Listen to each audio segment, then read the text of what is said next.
അപ്പൊ ഇതൊന്നും അറിഞ്ഞില്ലേ? എന്ത്? നടനും ബി.ജെ.പി. നേതാവുമായ ജി കൃഷ്ണകുമാറിനെതിരെയും മകൾ ദിയ കൃഷ്ണയ്ക്കെതിരെയും കേസ്. ദിയയുടെ സ്ഥാപനത്തിലെ 3 ജീവനക്കാരെ കൃഷ്ണകുമാർ തട്ടിക്കൊണ്ടുപോയെന്ന് ജീവനക്കാർ പരാതി നൽകി.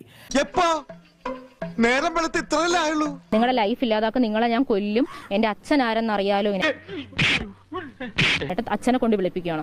അച്ഛൻ എന്റെ നമ്പറിൽ വിളിച്ചിട്ട് നിനക്ക് എന്റെ മോളെ ഭീഷണിപ്പെടുത്താറായല്ലേ, ആ വോയിസ് കേട്ട അറിയാം ആരാണ് അവിടെ ഭീഷണിപ്പെടുത്തുന്നതെന്ന്.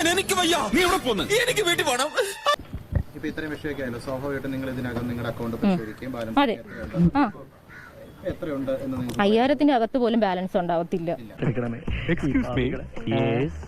നിങ്ങൾക്ക് രണ്ടുപേർക്കും ദൈവത്തിൽ വിശ്വാസമുണ്ടോ? ഉണ്ടെങ്കിൽ അദ്ദേഹത്തെ ഒന്ന് വിളിച്ചോളൂ. കാരണം ഇനി പുള്ളിക്കാരന് മാത്രമേ നിങ്ങളെ രക്ഷിക്കാൻ പറ്റൂ. മനസ്സിലായില്ല? അതാ നോക്കൂ, മുറ്റത്തൊരു മൈന.